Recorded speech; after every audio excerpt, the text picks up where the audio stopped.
When I started high school, it was a public high school. I entered an entirely different world. You see, I was raised in a strict and religious household.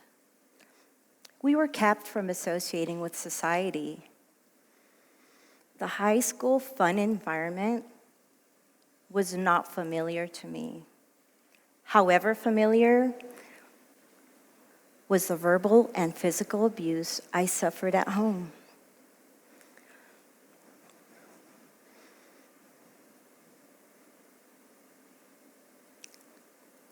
I would hear how I was worthless, would never be anyone, a bad kid, and always being compared to the beauty my sisters had that I lacked. The beatings got worse as I entered high school. You see, since childhood, I was taken to church elders where I would be punished. But behind closed doors, I was being sexually abused. You see, this was my normal. This is all I knew in my childhood. One day, a secular friend invited me to a house party not far from my home. That night, I snuck out of a window when we were supposed to all be asleep. At this party, I feared I would be destroyed if the great tribulation came down upon us from heaven. I was scared, but I was having fun. Suddenly, a boy I liked pulled me away from the party and led me by my arm to a dark alley. There, he assaulted me. The friend I went with must have heard my screams. She came over and pulled him off of me. Bruised and broken,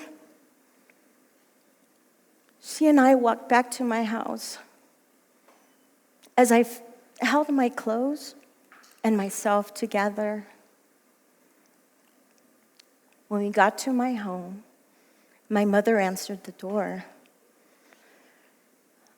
I needed her to hold me and tell me everything would be okay.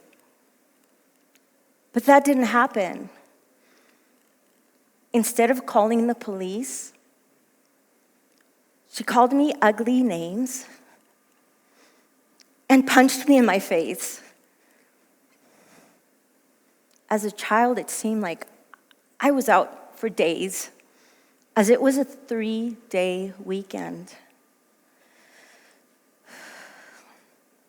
The morning of school, I was determined to leave, never come back. At the door, my mother stood there. I wanted her to stop me from leaving, or just to say the words, "I am sorry." That would have been enough. But instead, she held the door open, and I walked out. That day, I ran away from home. Experiencing homelessness, I met a friend that helped me find places to stay. I went from one house to another. Today, you call that couch surfing. I ended up staying in a home where this lady took in runaways. She treated me with kindness and care. And she gave me maternal love that I had never experienced before. She was the mother I longed for. Sadly, she began to give me drugs while making me feel special and important. Eventually, she trafficked me. Yes, it felt wrong. But sexual abuse was my normal for so long. Besides, I didn't want to disappoint her. After all, she was my mother figure. Luckily, in my 20s, I got my GED. I went to college. And then I met my husband.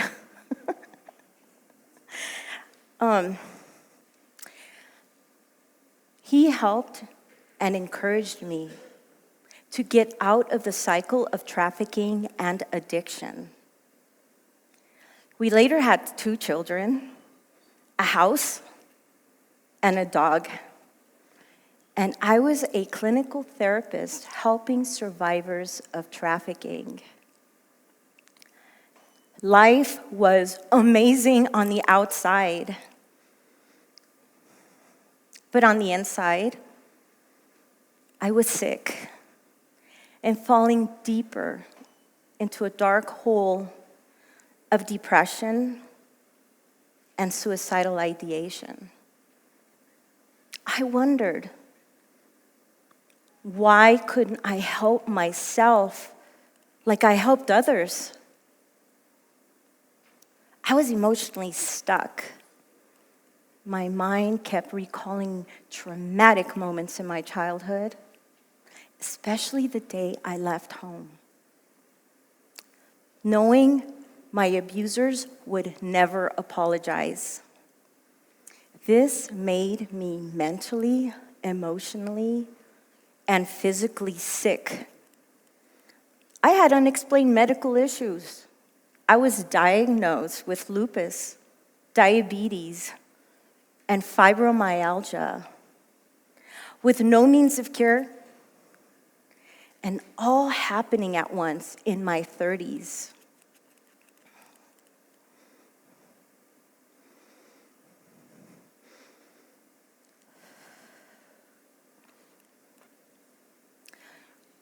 Working with survivors of childhood trauma, I attended a conference where I met Dr. Vincent Felitti, the creator of the ACEs questionnaire. ACEs stands for Adverse Childhood Experiences. This questionnaire consists of 10 questions, and it rates your trauma on a scale of 1 to 10. 10 being very bad. My score was a 9. The CDC, which is the Center for Disease Control and Prevention, has expanded ACEs and identifies adverse childhood experiences as traumatic events that take place in childhood, from birth up until the age of 18. These adverse experiences can include experiencing violence, abuse, and neglect, witnessing violence in one's home, community, including war, the aftermath of incarceration, separation, suicidal acts, or the death of a family member. ACEs also include other traumatic circumstances, including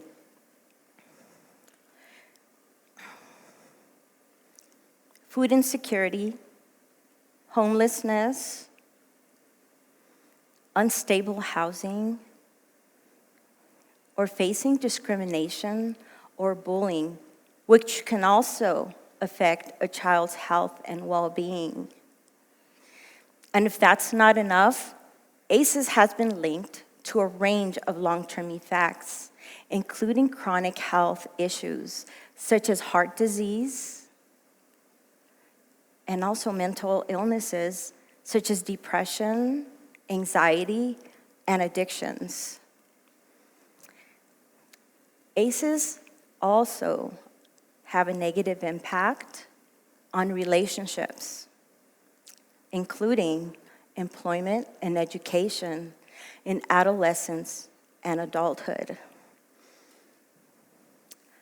ACEs are relatively widespread, with 64% of the population in the US reporting at least one ACE, and 1 in 6, that's 17.3% of the US population reporting 4 or more ACEs. Friends, this is a global crisis. When we identify and understand our ACEs, we can begin the healing journey.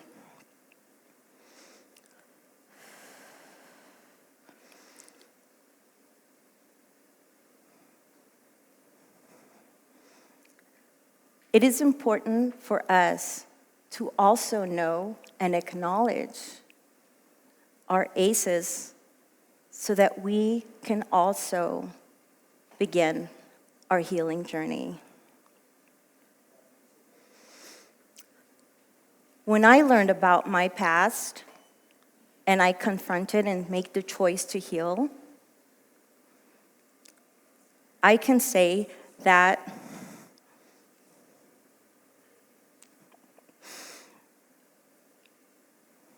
I am a testament to the resilience of the human spirit. I am now a best-selling author and international speaker.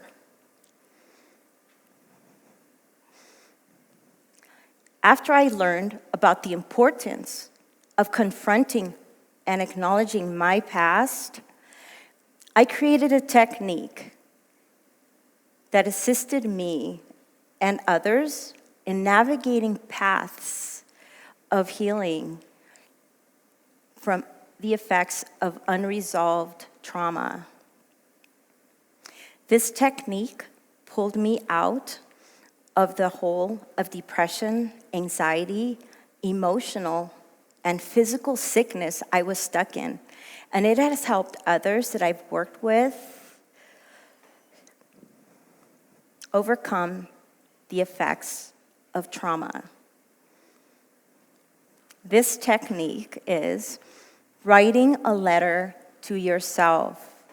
Let me tell you how to do this in 5 steps. Step 1, get a pen and a paper. Find a safe, quiet place where you can think. Step 2, address this letter to yourself. Step 3, think of your ACEs and the person or people that have hurt you or allowed others to hurt you. Step 4, think of powerful words you've never heard them say to you that you need to hear, that you wish they could have told you. The words that you deserve and you need to hear. Step 5, when you complete your letter, put it in an envelope and mail it back to yourself. You might be wondering, what words do I write? What kind of words should I write?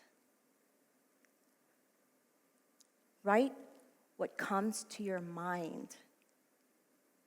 Write what comes to your heart. Think of the powerful words that will bring comfort to your pain, such as, I am sorry for hurting you. I am sorry for allowing others to hurt you. Or, it was not your fault.